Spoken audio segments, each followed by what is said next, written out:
Welcome to the Week 11 summary video on Igneous Rocks. This is meant to cover the textbook pages 278 to 288 of the Pearson 8 textbook. We will start with the definition of geology.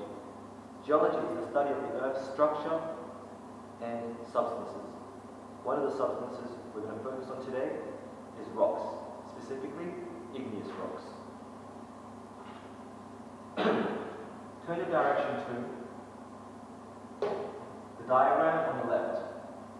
Here we have a cross-section of the Earth's structure, and we have the crust, the mantle, and the core.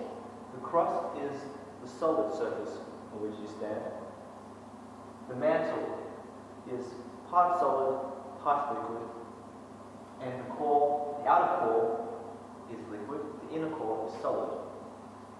As you move further into the radius of the Earth, the temperature increases, and this is what melts the rock. However, as you enter closer to the core, the pressure builds up so much that the inner core will still remain solid. The crust is approximately 75 kilometers thick, while the radius of the entire Earth is 6,300 kilometers. So clearly this diagram is not to scale, but it shows the important structures of the Earth. The part of the structure we are most concerned about is the lithosphere. It contains the crust and the top section of the mantle. Bring your attention to the diagram on the right. It is a volcano. Here labeled is magma, which is molten rock formed at the mantle. And as it passes through the volcano or any other orifice in the Earth's crust, it forms lava. The difference between these is solely by its location. As the lava comes out, it will begin to cool. And when it cools down, it forms the rock we are interested in, called igneous rock. There are two types of igneous rock: extrusive igneous rock and intrusive igneous rock. If the rock is cooling down on the outside, right on the surface, we call that an extrusive igneous rock. Extrusive, exit, outside. If the magma is somehow stuck inside this vent and it cools down, we call it an intrusive igneous rock. Inside, intrusive. Igneous rocks have the following properties. They are hard, they are strong, and they usually have these interlocking crystals which give it those properties. You can remember the name igneous with the fact that it's similar to the word ignition. These rocks are made from fire. Igneous rocks. Now let's turn our attention to the text in the middle of the screen. Magma doesn't form igneous rocks just like that. There's an in-between step. We have something called minerals. Minerals are the substances, elements, compounds that make up the rocks. And they usually form crystal structures. Depending on what kind of element you have, you can affect the color, the shape, and the size of the crystal, which in turn affect what kind of igneous rock you have. For instance, if you have a mineral where there is more iron, a heavier element, your igneous rock will tend to be a darker color.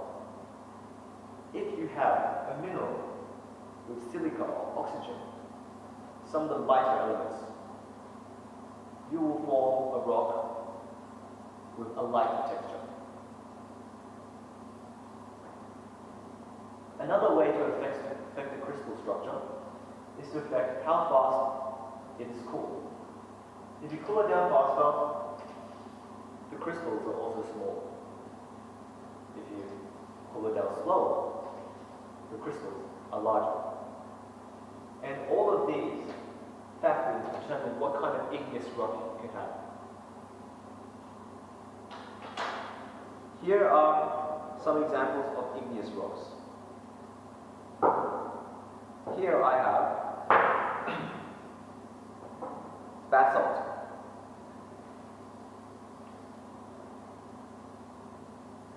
Basalt is an extrusive igneous rock.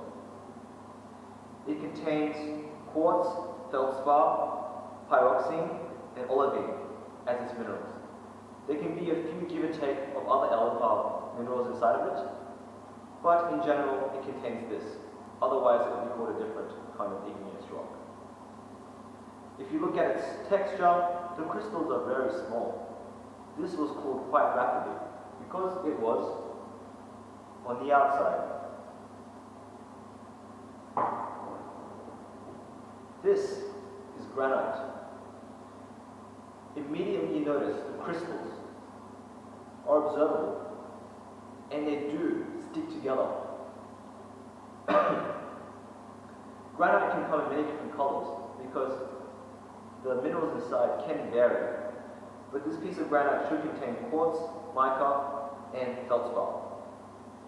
But you think these contain quartz and feldspar. Both of these have the same minerals.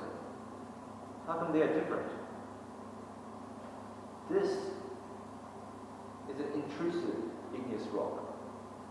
This is an extrusive igneous rock. The crystal structures are different. This has less than 20% quartz and less than 10% feldspar, the basalt, and the granite has more than 20% quartz. And just solely based on the minerals, based on the crystal structure, where it cooled down, the rocks can form completely different properties. Just look at them, they're so different.